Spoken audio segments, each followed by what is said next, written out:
El lenguaje es una de las habilidades más esenciales que adquiere el ser humano. Desde pequeños, los niños aprenden a comunicarse de forma natural. Un niño de alrededor de 4 años ya puede formar frases relativamente complejas, aunque no conozca conscientemente las reglas gramaticales de su lengua. Esto muestra que el lenguaje no solo se aprende en una materia escolar, sino que se adquiere principalmente a través de la interacción con el entorno y la experiencia adquirida. Y dado a esto, el estudio del lenguaje busca explicar cómo los niños pasan de producir sonidos similares a poder comunicarse mediante palabras y oraciones. Uno de los grandes debates del estudio del lenguaje es cómo los niños logran aprender su lengua materna. Se han propuesto diferentes posturas o teorías.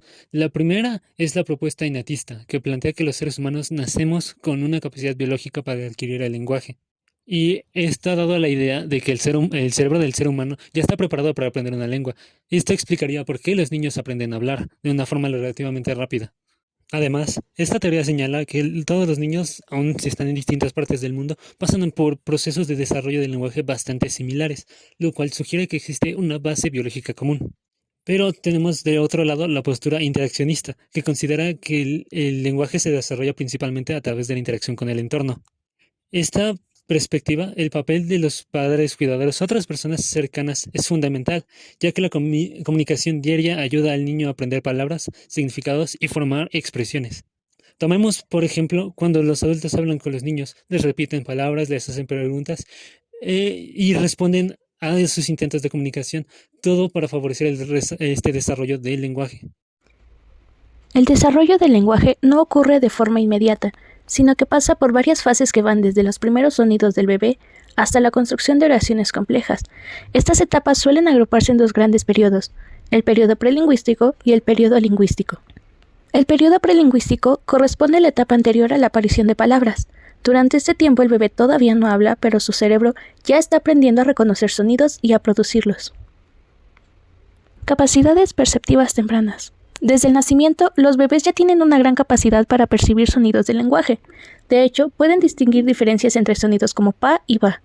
Con el paso del tiempo, el cerebro del bebé empieza a especializarse en los sonidos que escucha con mayor frecuencia en su entorno. Esto significa que durante los primeros meses los bebés pueden reconocer sonidos de muchas lenguas, pero alrededor de los 8 a 10 meses comienzan a centrarse principalmente en los sonidos de su lengua materna. Vocalizaciones preverbales. Antes de pronunciar palabras, los bebés pasan por diferentes tipos de vocalizaciones, que van evolucionando con el tiempo. Primero aparecen las vocalizaciones reflejas, entre los 0 y 2 meses. Estas incluyen sonidos como el llanto, la tos o sonidos relacionados con el hambre o la incomodidad. Son respuestas biológicas y no tienen intención comunicativa. Después, entre los 2 y 4 meses, aparecen los arrullos o gorjeos. En esta etapa, los bebés producen sonidos suaves y vocálicos, generalmente cuando están tranquilos o interactúan con otras personas. Entre los 4 y 6 meses ocurre lo que se conoce como expansión fonética.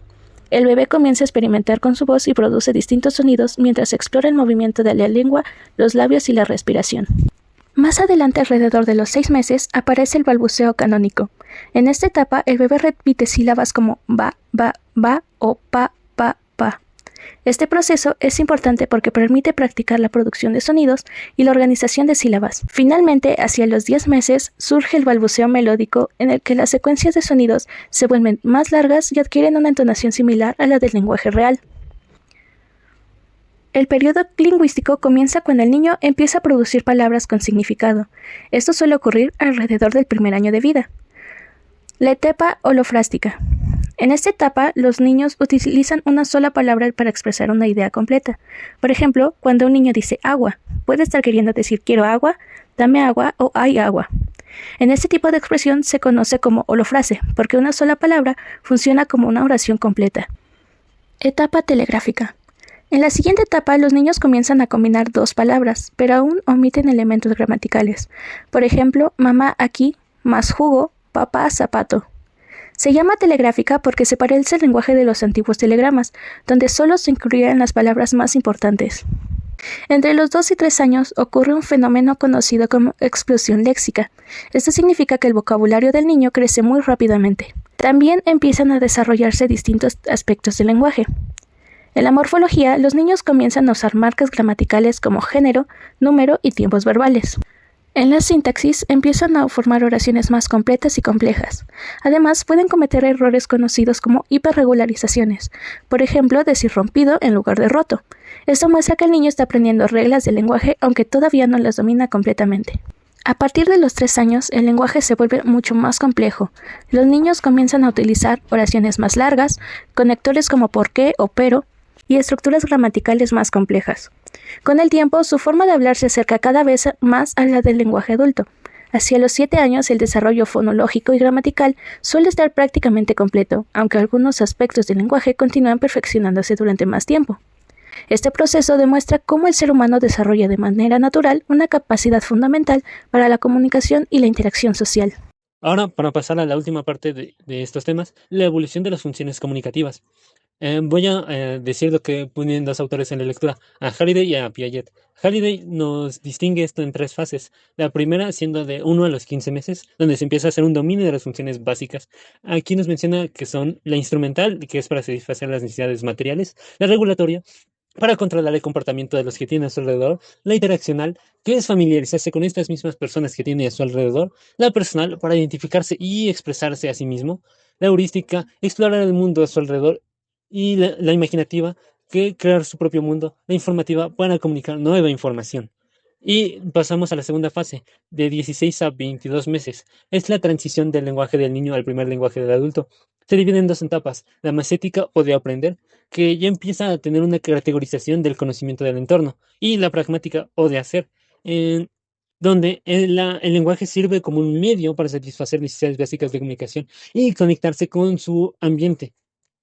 Y la tercera fase, donde el infante ya empieza a tener un lenguaje más similar al adulto y se caracteriza por una pluralidad funcionalidad, de funcional. Aparecen nuevas funciones. La ideativa, que es para expresar los productos de la experiencia del hablante y su visión del mundo real. Y la interpersonal, que opera para mantener las relaciones sociales. Y ahora ya paso a Jean Piaget, que viene con su desarrollo de esto, bueno, que lo divide en varias categorías, empezando por el lenguaje egocéntrico. En esta categoría, dice que el niño no puede saber ni quién ni qué escucha, sino se habla sobre sí mismo. El primer punto que toma es la repetición, donde el niño empieza a repetir palabras, aun si no tienen sentido para él, se las repite solo por hablar. El segundo punto de esta categoría es el monólogo, donde es como si el niño hablara en voz alta. Esto no está dirigido a nadie en particular, entonces es como acompañar la función. Y el tercer punto de esta categoría es el monólogo en pareja, que este es similar al monólogo, pero pues mayormente porque están entre un pequeño grupo de infantes donde nadie está hablando realmente, nadie solo están acompañando las acciones de los otros. Ahora es la siguiente, que es el lenguaje social. Aquí el primer punto es la información adaptada, donde el niño busca comunicar lo que piensa, lo que pueda parecerle interesante a la otra persona o cambiar la conducta de la otra persona. El siguiente es la crítica. Esta mayormente es para hacer las observaciones sobre los demás. El niño preguntándose como, ¿por qué haces esto? Un ejemplo así. Y esta sirve para las funciones no intelectuales, como el propio amor o el pensamiento de superioridad. De aquí pasamos a las órdenes. En esta categoría entran lo que quiere el niño principalmente. Aquí lo pone como ruegos o pedidos.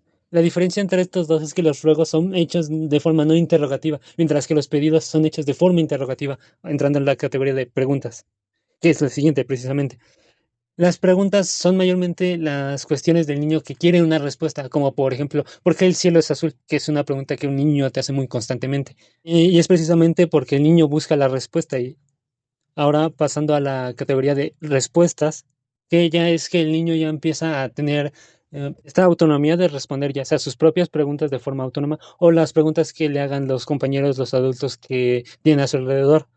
Con esto ya acabaríamos todos los puntos que nos pone Piaget.